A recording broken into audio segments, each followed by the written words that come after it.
ఏడవేళ్ళు, సిఎస్లు ఏడవేళ్ళు, chief secretary ఏడవేండు, ఈ CM ఏడవేండు. ఏమన్నా అంటే మనకు అమెరికాలకు పోవాలి, ఆ దేశాలు తిరగాలి, ఆడీడ సంపాదించుకోవాలి, ఈ నుండి పైసలు తీసుకుపోయి ఢిల్లీలు వేయాలి. ఈ సోకు తప్ప తెలంగాణలో నా యువత ఏమైపోతుంది, నా విద్యార్థినీలు ఏమైపోతారు, నా విద్యార్థులు ఏమైపోతారన్న గోస మాత్రం లేని పరిస్థితి కనబడతాను. ఒకసారి ఆలోచించండి. ఈ రాష్ట్రానికి సీఎస్గా ఉన్న వ్యక్తి మహిళ అండి. మీకు మళ్ళీ చెప్తా ఉన్నా, ఈ రాష్ట్రానికి సీఎస్గా ఉన్న వ్యక్తి మహిళ. దాంతోపాటు ఈ రాష్ట్రానికి చాలామంది లేడీ ఐఏఎస్ ఆఫీసర్లు ఉన్నారు. ఈ రాష్ట్రానికి సంబంధించి హైదరాబాద్లో జిహెచ్ఎంసీ కమిషనర్గా ఉన్నది కూడా ఒక లేడీ ఆఫీసరే. మరి మహిళలే కదా, ఇక్కడ విద్యార్థినీలే కదా చనిపోయేది. ఇంత ఘోరమా, ఇంత అన్యాయమా, ఇంత నీచమా? ఇదా ప్రభుత్వం? ఇది కాంగ్రెస్ యొక్క ప్రభుత్వం. ఇలాంటి ప్రభుత్వం మనకు కావాలి, దీన్ని మనం నెత్తిన పెట్టుకొని ఊరేగాలి. ఇలాంటి నీచమైన ప్రభుత్వంతో, పరిపాలన శాతగాని ప్రభుత్వంతో, విద్యార్థుల ప్రాణాలు తీస్తున్న ఈ ప్రభుత్వంతో మనం ఇంకా అంటగాగలనా? ఇలాంటి ప్రభుత్వం తెలంగాణలో అవసరమా? ఒకసారి మీరు అందరూ ఆలోచించాలి. తెలంగాణ ప్రాంత బిడ్డలారా, విద్యార్థిని నాన్న నన్ను బతికించు అని నాన్న అంటే ఆ తండ్రికి ఎంత కన్నీళ్ళు, ఎంత ఆవేదన, పేగులు అన్నీ అవిసిపోయి ఉంటాయి. నాన్న నన్ను బతికించు అను ఆ బిడ్డ కన్నీళ్ళు పెట్టుకున్నది చివరి క్షణాలలో. ఎంత బాధాకరమైన విషయం అండి ఇది. ఒకసారి ఆలోచించాలి. మన ఇంట్లో కూడా మన బిడ్డలు ఉంటారు కదా, మన కొడుకులు బిడ్డలను మనం ఏ విధంగా చూసుకుంటామో గురుకులాలలో ఉండే వాళ్ళనన్నా అట్లా చూసుకోవాలి కదా. అక్కడ ఉపాధ్యాయులు ఏం చేస్తారు, దానికి సంబంధించిన ఆ ప్రిన్సిపాల్ ఏం చేస్తాడు, దానికి సంబంధించిన మండల ఎంఈఓ ఏం చేస్తాడు, లేకపోతే అక్కడ ఉండే డిస్ట్రిక్ట్ ఆఫీసర్ ఏం చేస్తారు, వీళ్ళందరూ ఏం చేస్తారు? ఏదన్నా జరిగితే మమ అనుకున్నట్టే. ఏంది అక్కడికి వచ్చిన తర్వాత పూర్తి స్థాయిలో ఏదో ఒకటి దాన్ని ఏమంటారు, సస్పెండ్ చేస్తున్నాం ఫలానా వాళ్లకు సస్పెండ్ చేస్తున్నామని చెప్పుడు తప్ప ఇంకేం ఉండదు ఇక్కడ. నేను చెప్తున్నా కదా తెలంగాణ ప్రాంత బిడ్డలరా, మీరు ఏమన్నా అనుకోరు, ఏంది మమ అనిపించుడు తప్ప ఇంకిక్కడ ఏం కనబడది. ఏంది అధికారులు వస్తున్నారు అని ఒక పాట పాడిలు, మీకు గుర్తున్నదో? నేను చెప్తా, వినబడుతున్నారు. ఒకసారి తెలంగాణ రాష్ట్ర వ్యాప్తంగా అధికారులు వస్తుండ్రు మా బాధలు పట్టించుకోరు అని ఒక పాట వైరల్ అయిపోయింది. ఈరోజు తెలంగాణ రాష్ట్ర వ్యాప్తంగా కూడా గదే జరుగుతున్నది. ఏమున్నది, తెలంగాణ రాష్ట్ర వ్యాప్తంగా కూడా ఇంత జరుగుతూ ఉంటే కనీసం పట్టించుకోని పరిస్థితులలో ఇంత దుర్మార్గంగా ఉంటే ఇక మనం ఏం చెప్తాం మీరే ఆలోచించాలి ఒకసారి. తెలంగాణ ప్రాంత బిడ్డలందరినీ కూడా చెప్తున్నా, అధికారులు వస్తుండ్రు మా బాధలు పట్టించుకుంటలేరు. పైనున్న సారత్తండని మొన్న ఒక పాట వైరల్ అయిపోయింది. ఇది సూర్యాపేటకు సంబంధించి నల్గొండల. దాని తర్వాత నిజాం కాలేజీకి సంబంధించిన విద్యార్థులను వాడిను. ఈరోజు ఈ తెలంగాణ బంగారు భవిష్యత్తు కళల సామ్రాజ్యం కోసం తన కళలు, తన ఆశయాలు తన తండ్రి ఎంత కష్టపడి చదివించిండో ఈ పాపం చివరి క్షణాలలో నాన్న నన్ను బ్రతికించు నాన్న అన్నది.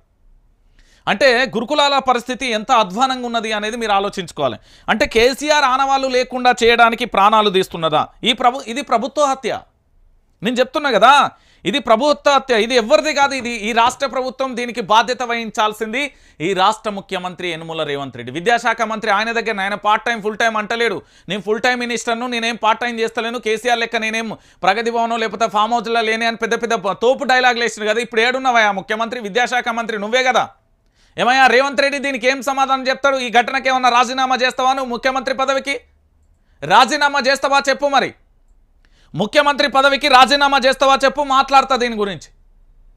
ముఖ్యమంత్రి పదవికి రాజీనామా చేస్తావా, విద్యాశాఖ మంత్రికి రాజీనామా చేస్తావా, లేకపోతే శాంతి భద్రతలు అఘాతంలో ఉన్నాయని చెప్పేసి హోమ్ మినిస్టర్ పదవికి నీ దగ్గరనే ఉన్నాయి ఈ శాఖలని. మున్సిపల్ కూడా నీ దగ్గరనే ఉన్నది.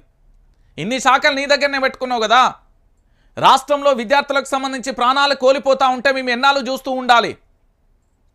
ఒక గిరిజన బిడ్డ చనిపోతూ ఉంటే చివరి క్షణాలలో నాన్నను బ్రతికించు అన్నది తన ప్రాణానికి బాధ్యత వహించాల్సింది రాష్ట్ర ప్రభుత్వం కాదా? తెలంగాణ ప్రాంత బిడ్డలారా ఒకసారి మీరు అందరూ ఆలోచించండి. ఇంత జరుగుతూ ఉంటే రెసిడెన్షియల్ స్కూళ్ళల్లో, గురుకులాలలో కనీసం ఒకరు పట్టించుకోరండి. ఈ పాము కాట్లేంది, డెంగ్యూ ఫీవర్ లేంది, ఇగో మొన్న ఏమో ఫుడ్ పాయిజన్. మీకు చెప్తున్నాయి, ఇగో ఇక్కడ చూడండి తెలంగాణ ప్రాంత బిడ్డలారా ఎంత దారుణమంటే, ఏ తల్లి కన్నా బిడ్డలో అంటాం కదా అట్లయిపోయింది. ఇగో చూడురి, ఒకరోజేమో ఫుడ్ పాయిజన్ అవుతుంది, దాని తర్వాత విద్యార్థులు ఆత్మహత్య చేసుకుంటారు, దాని తర్వాత పాములు గరుస్తాయి, ఇగో ఎలుకలు గరుస్తాయి, తర్వాత కలుషిత ఆహారం, గిదా బడిల పరిస్థితి. ఆనాడు కల్వకుంట్ల చంద్రశేఖరరావు ఉన్నప్పుడు పాపం అప్పుడు ఒక గవర్నర్ ఉండే తమిళసై సౌందర్యరాజన్ అని, ఏది బాసరకు సంబంధించి గ్రౌండ్లో పోయి ఇట్లా ప్రెస్ మీట్ పెట్టింది. మరి ఈరోజు ఎక్కడున్నదో మహాతలి? మరి ఈరోజు తెలంగాణ గవర్నర్గా ఉన్న ఆయన పోవాలి కదా. ఈ రాష్ట్రానికి సంబంధించిన అప్పుడు మాట్లాడేది కదా, అదేది ఎన్ఎస్యుఐకి సంబంధించిన రాష్ట్ర అధ్యక్షుడు ఎవరో ఆ పిల్లగాని పేరు బాల్మూరి వెంకట్ అని, ఇంకొక ఆయన ఓ ఏంది అంటే చిత్తకార్త కుక్కలు లెక్క ఎగిరేరు కదా. మరి ఈ రోజు ఏమైపోయింది? విద్యార్థులు చచ్చిపోతా లేడున్నారు, ఎమ్మెల్సీ పదవి నుండి వచ్చింది నీకు? ఎందుకు మాట్లాడతలేరు? విద్యార్థులు చనిపోతూ ఉంటే ఏడున్నారు మీరు అందరూ అంటున్నా, ఇంత ఘోరం జరుగుతూ ఉంటే ఎక్కడున్నారు మీరు అంతా అని అడుగుతూ ఉన్నా ఈరోజు. అరే పాములు గరుసుడేంది, ఎలుకలు గరుసుడేంది, కలుసుతారేంది, ఫుడ్ పాయిజన్ ఏంది, విద్యార్థులు ఆత్మహత్య చేసుకున్నారు, అది బడా లేకపోతే ఇంకేమన్నా? బడా లేకపోతే హింస పెట్టి ఏమన్నా జైల్లోనన్నా కనీసం ఓ గంట సేపు ఇచ్చిన తర్వాత ఆపి ఇంత బువ్వ పెడతారు కదా. ఇక్కడ మొత్తం కలిసిదాం, పొద్దుగా లేచింది రాత్రి పండేదాకా ఏం చదువుతారు వాళ్ళు? చదువు గురుకులాలను మూతేయాలనే ఉద్దేశం ఉంటే డైరెక్ట్గానే ఓ ప్రకటన చేయి. ఇగో కల్వకుంట్ల చంద్రశేఖరరావు ఆన వాళ్ళు ఉన్న ఈ గురుకులాలను నేను మూసేదలుచుకున్నా, నా పేరు యనుమల రేవంత్ రెడ్డి, తెలంగాణ చీఫ్ మినిస్టర్ను, 4 రోజులే ఉంటే ఎక్కువ రోజులు ఉండాలని కూడా చెప్పు. మళ్ళీ దాని టైటిల్ ఇయ్యి, ఎక్కువ రోజులు ఎట్లా నువ్వు ఉండవు. ఆల్రెడీ తెలంగాణ ప్రాంత బిడ్డలందరికీ ముక్కు మీదకి వచ్చింది, రేపో మాపో ఇక నేను పరిగెత్తిస్తారు. నేను చెప్తా ఉన్నా కదా, ఇక ఇదొక